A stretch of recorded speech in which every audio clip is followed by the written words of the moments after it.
Bendiciones. En el día de hoy tengo la Biblia abierta en Efesios capítulo 5, versículo 25. El texto dice: marido, amad a vuestras mujeres, así como Cristo amó a la iglesia y se entregó a sí mismo por ella para santificarla, habiéndola purificado en el lavamiento del agua por la palabra, a fin de presentársela a sí mismo una iglesia gloriosa, que no tuviese mancha ni arruga ni cosa semejante, sino que fuese santa y sin mancha. ¿Sabes?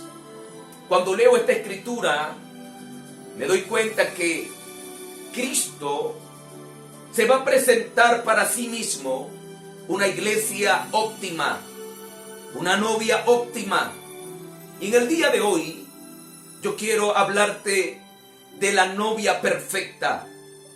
Y escuchen esto: uno de los medios que Dios usa para llevar a la iglesia a la perfección, señores, son los ministerios. Por eso me gusta lo que dice 2 de Corintios capítulo 11. El versículo 1 dice: ojalá me toleraseis un poco de locura. Sí, toleradme, porque os celo con celo de Dios, pues os he desposado con un solo esposo, para presentaros como una virgen pura a Cristo. Vean esto. Cuando el apóstol Pablo dice estas palabras, en esencia nos está hablando de un acto ceremonial.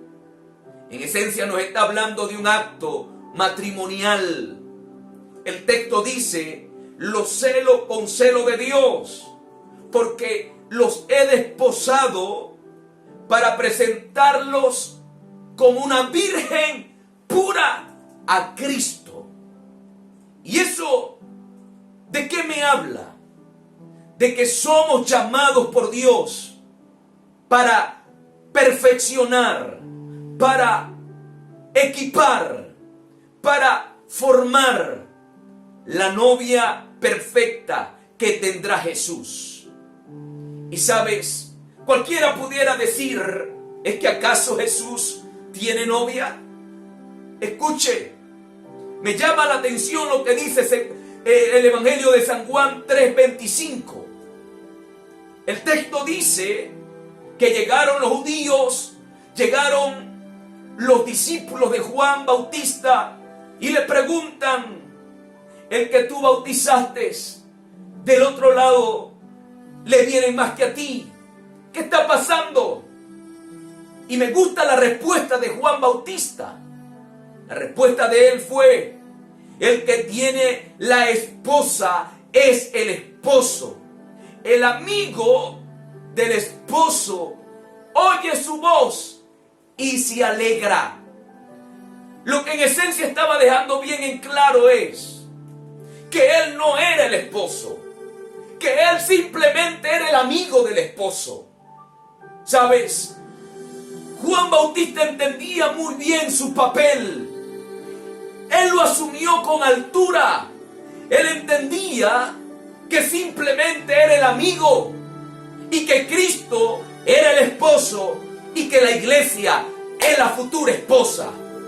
Por eso me llama la atención lo que dice Efesios 5. Dice que Cristo se va a presentar a sí mismo una esposa perfecta. ¿Sabes? Cuando leo Efesios 5, puedo notar lo primero: que el amor de Cristo por la iglesia fue en pro de 3 propósitos. Vea lo que dice el versículo 25. Marido, amad a vuestras mujeres, así como Cristo amó a la iglesia y se entregó a sí mismo por ella, para santificarla. El primer propósito. El segundo propósito: habiéndola purificado, para purificarla en el lavamiento del agua por la palabra. Y el tercer propósito: a fin de presentársela a sí mismo una iglesia gloriosa, que no tuviese mancha ni arruga ni cosa semejante, sino que fuese santa y sin mancha. Escuchen esto. El primer propósito del amor de Dios en pro de la iglesia fue para santificarla. ¿Y qué significa la palabra santidad o santificar? Santidad o santificar tiene que ver con apartar, tiene que ver con consagrar para algo o para alguien. Y vean esto, cuando el texto dice que Cristo amó a la iglesia y se entregó por ella, lo hizo en pro de ese propósito. ¿Cuál propósito? El propósito es santificarnos, apartarnos. Por eso es importante que entendamos que la iglesia es apartada por Cristo, es santificada por Cristo, fue comprada por Cristo. Y eso me llama la atención porque el agente que Cristo usó para santificar la iglesia fue su propia sangre. Por eso me llama la atención lo que el apóstol Juan dice en su carta, que si alguno tiene pecado, la sangre de Cristo nos limpia de todo pecado. ¿Eso qué me habla? Me habla de que esa sangre que Él derramó es el agente santificador, el agente con que Él compró la iglesia. Ahora, vean esto. Una de las formas en que Dios usa para santificar es a través de la intimidad. Cuando leo 1 Corintios 7:14, puedo entender, cuando usted lee el contexto de esta escritura, usted notará que el apóstol Pablo viene abordando el tema de matrimonios mixtos. ¿A qué me refiero cuando digo matrimonios mixtos? El cónyuge que es creyente y el otro que no es creyente. Entonces, el cónyuge que es creyente y tiene un cónyuge que no es creyente, si el que no es creyente consiste en vivir con el que es creyente, el apóstol Pablo da su opinión y dice, no le abandone. Y si el cónyuge que es creyente se mantiene en esa relación, santifica al que es incrédulo. Vea lo que dice el versículo 14. Porque el marido incrédulo es santificado en la mujer y la mujer incrédula en el marido. Santificado. Y vean esto, Cristo nos santificó. Y la pregunta que surge es, ¿cómo el marido creyente santifica a la esposa que es incrédula? ¿O cómo la esposa que es creyente santifica al marido que es incrédulo? A través de la intimidad. Y escuche esto, si eso sucede a nivel biológico, ¿cuánto más cuando tiene una relación íntima con Dios? Por eso, uno de los medios que Dios usa para santificar a la iglesia es a través de la intimidad con Él, es a través de la oración, es a través de la palabra, es a través del ayuno, es a través de la intimidad con Él, con el Espíritu Santo. Por eso es importante que nosotros mantengamos esa línea clara, porque allí donde yo tengo la santificación. Pero también el texto continúa diciendo que el amor de Cristo por la iglesia fue en pro de 3 propósitos. Y el segundo propósito fue para purificarla. Y escuche esto, la palabra purificar es un proceso más minucioso. ¿Y cómo Cristo purifica la iglesia? El texto dice, habiéndola purificado en el lavamiento del agua por la palabra. ¿Qué estoy viendo aquí? Que una iglesia puede que tenga un movimiento sobrenatural del Espíritu Santo, pero eso no purifica la iglesia. Lo que realmente purifica la iglesia es la palabra. Lo que realmente purifica la iglesia es la palabra de Dios. El texto dice que Él la purificó en el lavamiento del agua por la palabra. Y quiero que tengamos presente esto, iglesia, que nada puede sustituir la palabra de Dios, porque es la palabra de Dios la que nos purifica. Por eso Juan 15:3 dice: ya vosotros estáis limpios por la palabra que os he hablado. ¿De qué me habla esto? De que la palabra de Dios juega un papel purificador en nuestras vidas. La palabra de Dios es la que Él usa para purificarnos. Y por eso me llama la atención lo que dice el Salmo 19, que la ley de Jehová es perfecta y que convierte el alma. Convierte el alma. Y eso me da a mí una luz de alerta. ¿Por qué? Porque cuando tú vienes a Cristo, tu espíritu experimenta el nuevo nacimiento, mas no tu alma. Tu alma sigue mundana. Tu alma sigue en las emociones. Tu alma sigue siendo controlada por los pensamientos, por los impulsos naturales. ¿Quién convierte el alma? El Salmo 19 da la respuesta: la palabra de Dios. Por eso hay un montón de creyentes que han experimentado la presencia de Dios, que han experimentado la gloria de Dios, pero eso no los ha cambiado, porque después que termina la gloria de Dios, vuelven a los vicios, vuelven a la vida pasada. ¿Pero de qué me habla esto? Entonces estamos hablando y estamos en presencia de alguien que no ha convertido su alma. Pero te tengo noticia: la palabra de Dios es el agente que Cristo usa para convertir el alma, para santificar tu alma, para convertirla, porque es la palabra de Dios la que hará que nosotros caminemos en los principios eternos. No son las emociones, no son las ilusiones, es la palabra de Dios la que tiene ese poder para convertir nuestra alma. Creyentes que tienen años, pero que su alma todavía no se ha convertido. ¿Por qué? Porque no les gusta la palabra, y la palabra no tiene sustituto. La palabra no puede ser sustituida por nada. La palabra es la que hará que tu alma se convierta. La palabra es la que hará que tú seas un creyente genuino. La palabra es la que hará que tu alma mundana se convierta genuinamente a Cristo. Y sabes, el tercer propósito por el cual Cristo murió y demostró amor fue para presentársela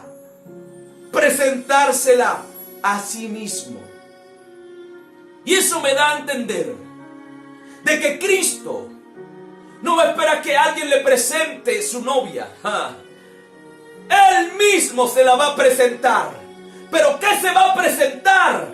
El texto continúa diciendo: se va a presentar a sí mismo una iglesia gloriosa, una iglesia sin mancha, una iglesia sin arruga. Ahora, vean esto. ¿Cuál es la iglesia que se va? ¿Cuál es la iglesia que se va? Escuche, hay tres cualidades de la iglesia que Cristo se va a presentar a sí mismo. La primera, esa iglesia es una iglesia gloriosa.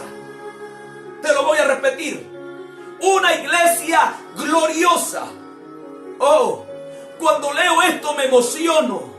Cuando leo esto me lleno de gran expectativa. ¿Sabe por qué? Porque la iglesia que Cristo está preparando para llevársela al cielo es una iglesia gloriosa. ¿Y qué es una iglesia gloriosa? Una iglesia que se mueve en la gloria de Dios. Es una iglesia que mueve la gloria de Dios, que mueve la chequiná de Dios, que mueve esa gloria extraordinaria. Por eso me gusta lo que dice 2 de Corintios 3:7. Vea lo que dice.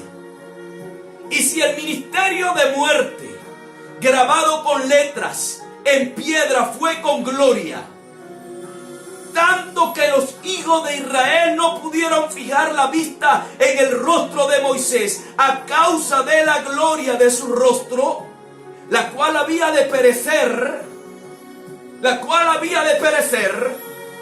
si eso que iba a perecer fue con gloria, si eso que iba a perecer fue extravagante.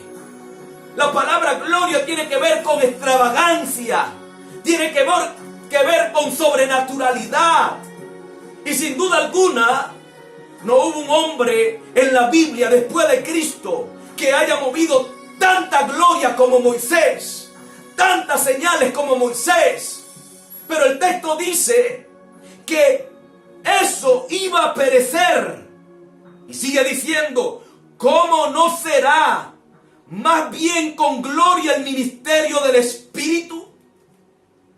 Con mayor gloria el ministerio del Espíritu. Porque si el ministerio de condenación fue con gloria, mucho más abundará en gloria el ministerio de la justificación. Ay, ay, ay, ay, ay. Yo no sé si usted me está entendiendo, pero estoy expectante porque el texto sigue diciendo, porque aún lo que fue glorioso no es glorioso en este respecto, en comparación con la gloria más eminente, porque si lo que perece tuvo gloria, mucho más glorioso será lo que permanece. ¡Wow! ¿Qué estoy viendo aquí? Que la iglesia entró en un papel protagónico, que la iglesia está ahora en un escenario de mayor gloria que el que pudo haber disfrutado Moisés.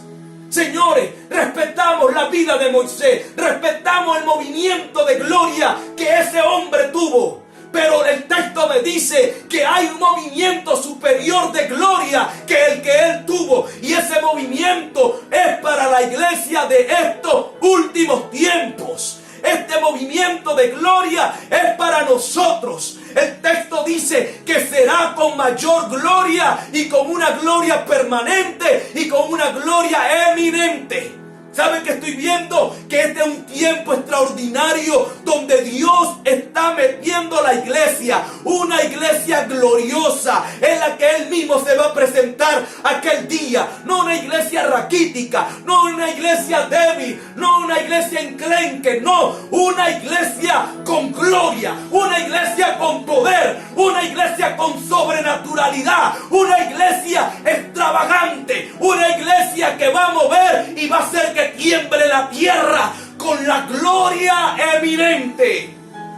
Me gusta lo que dice Isaías 61. El texto dice: levántate, resplandece, porque ha venido tu luz y la gloria de Jehová ha nacido sobre ti. Porque he aquí que tinieblas cubrirán la tierra y oscuridad las naciones, mas sobre ti amanecerá Jehová y sobre ti será vista su gloria. Y andarán las naciones a tu luz y los reyes al resplandor de tu nacimiento, iglesia. ¿Sabe qué estoy viendo? Que la gloria que Dios tiene preservada para este tiempo es inusual. Romanos capítulo 8, 18 dice: pues tengo por cierto que las aflicciones del tiempo presente no son comparables con la gloria venidera que en nosotros ha de manifestarse. ¿Saben que estoy viendo? Que hay una gloria que Dios prometió para este tiempo. Para el tiempo de aflicción, para el tiempo de escasez, para el tiempo de crisis a nivel mundial. Pablo dijo: pues tengo por cierto que las aflicciones del tiempo presente no es comparada con la gloria venidera que en nosotros ha de manifestarse. ¿Sabes qué estoy viendo? Que la tierra será llena de la gloria de Jehová, que la tierra será llena del conocimiento de Jehová. ¿Y sabe quiénes somos los responsables de esto? La iglesia. Así que quiero animarte con esta palabra. La iglesia que Cristo se va a presentar a sí mismo es una iglesia gloriosa. ¿Y qué es una iglesia gloriosa? Una iglesia que ha saboreado lo sobrenatural del Espíritu, que ha saboreado los movimientos más gloriosos que se haya registrado en la historia. Somos esa iglesia. Somos esa iglesia. Escuche, lea el libro de los Hechos, porque ese es nuestro espejo. Y en mayor gloria, lo que sucedió en el libro de los Hechos empezará a suceder en estos últimos tiempos, porque la venida de Cristo está cerca. Pero antes de esto, Él va a desatar una gloria cual nunca antes vista, porque la tierra tendrá que ser llena de la gloria de Dios, del conocimiento de Dios. Y usted y yo somos parte de esta iglesia gloriosa que Él se va a presentar aquel día. ¡Wow! Yo veo un movimiento de gloria. Usted que me está viendo, usted que está en casa, hay un movimiento de gloria. Mientras yo estoy predicando, hay un movimiento de gloria. La gloria de Dios toca tu vida. La gloria de Dios toca tu vida, toca tu hogar, toca tu familia, toca tu salud. La gloria de Dios está operando ahora mismo. ¡Wow! Es tremendo lo que Dios está haciendo ahora. Es sobrenatural la gloria. ¡Oh! Impresionante su gloria. Quiero que levante sus manos y se conecte con esta gloria, porque es una gloria eminente. Es una gloria eminente. Si la gloria, si la ley que perecía fue con gloria, con cuánto mayor gloria será el ministerio del Espíritu Santo. Del Espíritu Santo. No le tenga miedo a ninguna enfermedad. Hay una gloria sobre nosotros. Salgamos a predicar, salgamos a tocar puertas, salgamos a orar por los enfermos, porque hay una eminente gloria sobre la iglesia, sobre tu vida. Oh, pero el texto también me dice que Cristo viene a presentarse no solamente una iglesia gloriosa, se viene a presentar una iglesia sin mancha. ¿Y qué quiere decir mancha? Esto habla de niveles de pureza, de santidad. Escucha esto. La iglesia que Cristo se va a presentar a sí mismo es una iglesia sin mancha. Es una iglesia que aborrece el pecado. Es una iglesia que odia el pecado. Es una iglesia que no tiene atractivo por el pecado. Es una iglesia que no tiene doble vida. Es una iglesia que ha sido radical. Es una iglesia que vive en pureza, en santidad. Por eso, hablar de mancha es hablar de imperfección, de defecto. Hablar de mancha es hablar de suciedad en la superficie de un cuerpo. Hablar de mancha es hablar de disminución de la reputación o el prestigio de alguien. Hablar de mancha es hablar de empañar lo que no debe ser empañado. Por eso tenemos que tener presente esta verdad, que Cristo se va a presentar a sí mismo una iglesia sin mancha. Por eso Cantar de los Cantares en el capítulo 4 versículo 7 dice: toda tú eres hermosa, amiga mía, y en ti no hay mancha. En ti no hay mancha. No permitas que este mundo te manche. No permitas que el pecado te manche. No permita que la mentira te manche. No permita que la doble vida te manche. vive sin mancha, porque esa es la iglesia que Cristo se va a presentar a sí mismo. Ahora, Colosenses, versículo 1, dice, en el versículo 1, capítulo 1, versículo 23, dice: ahora os ha reconciliado en su cuerpo de carne por medio de la muerte, para presentaros santos y sin mancha e irreprensible delante de Él, si en verdad permanecéis fundados y firmes en la fe y sin moveros de la esperanza del evangelio que habéis oído, el cual se predica en toda la creación que está debajo del cielo, del cual yo, Pablo, fui hecho ministro. ¿Qué quiere decir esto? Que la muerte y resurrección de Cristo nos presenta santos y sin mancha delante de Él. Ahora, Filipenses 2:15 dice: para que seáis irreprensibles y sencillos, hijos de Dios, sin mancha en medio de una generación maligna y perversa, en medio de la cual resplandecéis como luminares en el mundo. Vean esto. Dios quiere que esta iglesia marque la diferencia. Que seamos sin mancha en medio de una generación maligna y perversa. ¿Cómo yo puedo ser luminares en el mundo? No dejando que el pecado manche mi vida. No permitiendo que el mundo manche mi vida.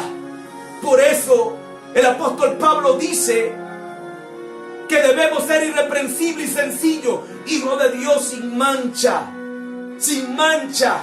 Los que viven sin mancha se convierten en luminares en medio de una generación maligna y perversa. Esa es la iglesia de Cristo. Una iglesia que opera sin mancha en la tierra. Ahora, vea esto. Cuando leo Apocalipsis 3, el versículo 4 dice: pero tiene unas pocas personas en Sardis que no han manchado sus vestiduras.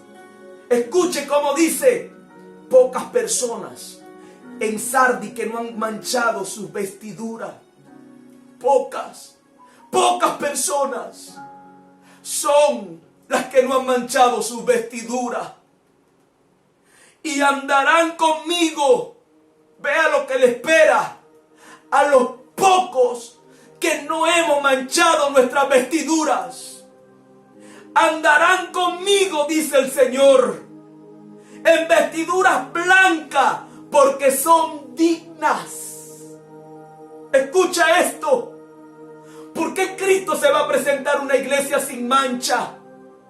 Porque esa es la iglesia que califica para las vestiduras blancas, que son dignas. Por eso, los creyentes que hoy no han manchado sus ropas, andarán con Jesús. Andaremos con Jesús y andaremos con vestiduras blancas que son dignas. Yo creo que esto es lo que nos tiene que enamorar a nosotros. Yo creo que esta es la razón por la cual tenemos que estar en medio de una generación perversa y maligna, sin mancha. Porque nos espera un futuro glorioso. Nos esperan vestiduras blancas que son dignas. Y no solamente eso, sino que también caminaremos con nuestro Señor. El texto dice: hay en Sardis pocas personas. Mi llamado hoy es: sé de los pocos que no han manchado sus vestiduras. No sea del montón que andan con vestiduras manchadas. Sea de los pocos. Sea de los pocos que no han manchado sus vestiduras. Porque los que no manchan sus vestiduras son pocos. Los que no han manchado sus vestiduras son gente seria. Los que no han manchado sus vestiduras con el pecado, con el vicio, con este mundo, son gente entendidas. Son gente que entienden la seriedad del evangelio. No estamos hablando de un huequito de religión. Estamos hablando de algo muy serio. Que el que no manche su vestidura, señores, andará conmigo en vestiduras blancas porque son dignas. No estamos hablando de cualquier cosa. No te permitas que nada manche tus vestiduras. ¿Sabes? Judas capítulo 1 versículo 24 dice: y aquel que es poderoso para guardaros sin caída. Y aquel que es poderoso para guardaros sin caída. Te tengo noticia. Tenemos a un Salvador que es poderoso. Poderoso para guardarnos sin caídas y presentarnos sin mancha delante de su gloria. Dice, y presentaros sin mancha delante de su gloria con gran alegría. Al único y sabio Dios nuestro Salvador sea gloria y majestad e imperio y potencia ahora y por todos los siglos. Amén. Escuche esto. Cualquiera pudiera decir: es imposible vivir en este mundo sin contaminarse, sin mancharse. ¿Sabes qué? No es imposible. Es posible. ¿Sabe por qué es posible? No por tus fuerzas, sino por la de Él.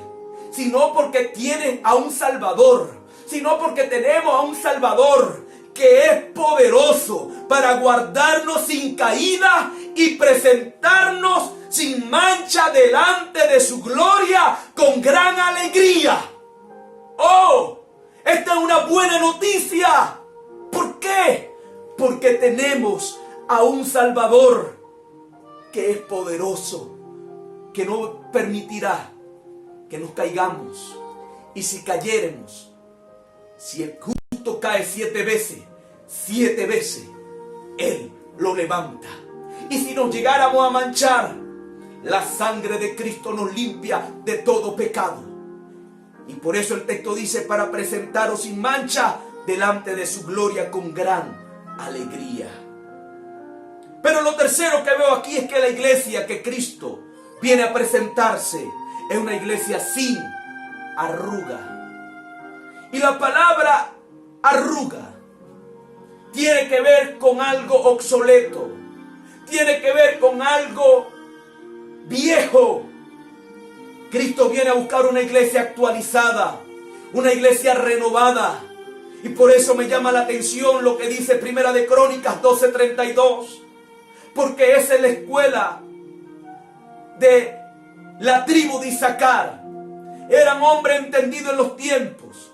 De los hijos de Isaacar, 200 principales, entendidos en los tiempos y que sabían lo que Israel debía hacer, cuyo dicho seguían todos sus hermanos. Esa es la iglesia que Cristo viene a presentarse a sí mismo. Una iglesia actualizada, entendida en los tiempos que estamos viviendo. Una iglesia sin arruga. Es una iglesia que entiende que ya no es para estar en 4 paredes. Una iglesia sin arruga es una iglesia que entiende su papel protagónico. Una iglesia sin arruga es una iglesia que entiende que tiene que influenciar en todos los estratos sociales, en la política, en la economía, en la educación, en todos los estratos sociales. Esa iglesia tiene que estar presente. ¿Por qué? Porque es una iglesia sin arruga, actualizada, renovada. Por eso Romanos 12:2 dice: no conforméis a este siglo, sino transformados por medio de la renovación de vuestro entendimiento, para que comprobéis cuál sea la buena voluntad de Dios, agradable y perfecta. Cuando la Biblia habla aquí de una iglesia sin arruga, es una iglesia muy sabia, muy entendida. Y ojo con esto, que nadie se equivoque. La iglesia no es tercermundista. La iglesia no son unas cuerdas de ignorantes que nos reunimos. La iglesia es una iglesia renovada, sin arruga, actualizada, que entiende los tiempos proféticos que estamos viviendo. Esa es la iglesia que Cristo se va a presentar a sí mismo. mismo. Una iglesia que entiende los tiempos proféticos que se están desarrollando y llevando a cabo en el presente. Esa es la iglesia. Usted y yo somos la iglesia renovada. Somos la iglesia actualizada, sin arrugas. Ahora, cuando la Biblia habla aquí de arruga, sin duda alguna está hablando que una iglesia sin arruga es aquella que está abierta a que la formen, a que quiten las arrugas que pueda tener. ¿Y saben qué estoy viendo aquí? Arruga tiene que ver con deformación. Y para quitar esa deformación debe haber formación.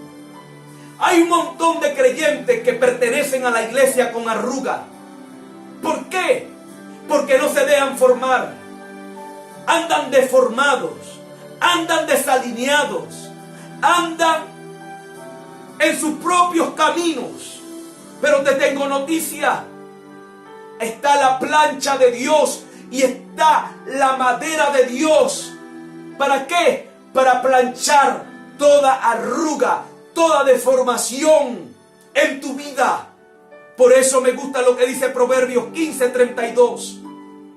Dice: el que tiene en poco la disciplina menosprecia su alma, mas el que escucha la corrección tiene entendimiento. Vean esto.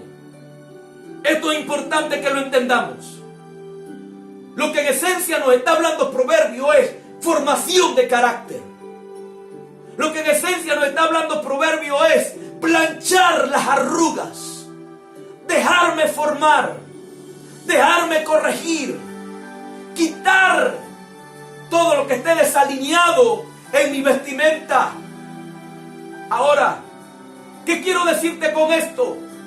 Que cuando se empieza a formar carácter, que la iglesia que está abierta a ser formada, esa iglesia es parte de esa iglesia gloriosa que Cristo se va a presentar a sí mismo. Una iglesia sin arruga. Ahora, Hebreos capítulo 12, el versículo 5 dice, quiero que tengan presente esta palabra, porque esto es importante que lo asimilemos. Y habéis olvidado la exhortación que como a hijo se os dirige diciendo: hijo mío, no menospreciéis la disciplina del Señor, ni desmayéis cuando eres reprendido por Él, porque el Señor al que ama disciplina y azota a todo aquel que recibe como hijo. Si soportáis la disciplina, Dios os trata como a hijo, porque ¿qué hijo es aquel a quien el Padre no disciplina? Pero si se os deja sin disciplina, de la cual todos han sido participantes, entonces soy bastardo y no hijo. Por otra parte, tuvimos a nuestros padres terrenales que nos disciplinaban y los venerábamos. ¿Por qué no obedeceremos mucho mejor al Padre de los Espíritus y viviremos? ¿Qué veo aquí? Que una iglesia sin arruga es aquella que se deja formar el carácter. Es aquella que entiende que sus autoridades espirituales están asignados por Dios para quitar toda arruga, para quitar todo lo que la fea, lo que la deforma. Creo que la tarea más difícil es formar carácter, es corregir lo indeficiente. Pero sabes, es una tarea que Dios nos asignó a nosotros, los apóstoles, los profetas, los pastores. Por eso Hebreo dice que debemos de estar sujetos a ellos, porque son ellos los que darán cuenta de Dios por tu vida. Tú no te puedes poner bravo, tú no te tienes que poner con una moral incorrecta cuando se corrige. ¿Por qué? Porque hay cosas que estás haciendo y que crees que están bien, pero no están bien. Y cuando te corregimos es porque realmente Dios te ve como parte de esa novia que Él quiere presentarse sin arruga. Tenemos que estar abiertos a que nos formen. Tenemos que estar abiertos a que nos disciplinen. Porque si soy participante de la disciplina, si soy participante de la formación, entonces es un indicador que soy hijo y no bastardo. Entonces hay gente que se molesta, que se incomoda cuando uno le dice las cosas. Señores, usted tiene que entender que nuestra responsabilidad es quitar toda arruga en tu vida, es quitar todo aquello que está deformado y empezar a formar el carácter de Cristo en ti, el carácter de una novia perfecta, el carácter de una prometida, porque Cristo no se va a presentar una arruga de frente, no, se va a presentar una novia sin arruga. Ahora, vea lo que dice el versículo 11 de ese capítulo 12 de Hebreo. En verdad que ninguna disciplina al presente parece ser causa de gozo, sino de tristeza. Pero después, escuche esto, el propósito de la formación del carácter, el propósito de la disciplina está aquí. Pero después da fruto apacible de justicia a los que en ella han sido ejercitados. Usa la palabra frutos. ¿Por qué frutos? Señores, porque eso conecta lo que Cristo dijo. Por sus frutos los conoceréis.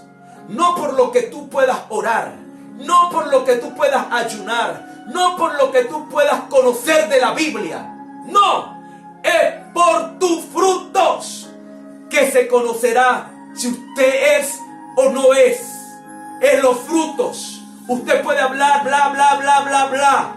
Usted puede pensar mucho, usted puede tener mucho conocimiento, pero si no hay fruto, es un indicador de que usted no está en línea con lo que Dios quiere. Pero Dios quiere que entendamos que los llamados a formar carácter son las autoridades que Él estableció. Y por eso es importante que nos podamos sumar a los discipulados, a que rindamos cuenta, a que dejemos que otros nos evalúen, porque eso es planchar arrugas. Ahora, con esto quiero concluir. El versículo 29 de Efesios 5 dice: porque nadie aborreció a más su propia carne, sino que la sustenta y la cuida, como también Cristo a la iglesia. Porque somos miembros de su cuerpo y de su carne y de sus huesos. Escuche esto. ¿Qué hace Cristo con la iglesia? Dos cosas. Antes de presentarse esa iglesia gloriosa, mientras la iglesia esté aquí en la tierra, hay dos promesas contundentes aquí que quiero que abracemos. La primera es que Él la sustenta. ¿Y eso de qué habla? De provisión. Por eso el Salmo 23:1 dice: Él es mi pastor, nada me faltará. Tenga presente que mientras estemos aquí en la tierra, Cristo nos va a sustentar, Cristo nos va a proveer, Cristo va a velar por nuestro alimento, Dios va a velar por su novia, por su prometida. Usted no es cualquiera, usted es la prometida del Cordero. Él nos sustenta. La iglesia no es sustentada por los gobiernos de las naciones, no. La iglesia es sustentada por el mismo Cristo de forma inusual y sobrenatural con su sistema financiero que Él aplicó en la palabra.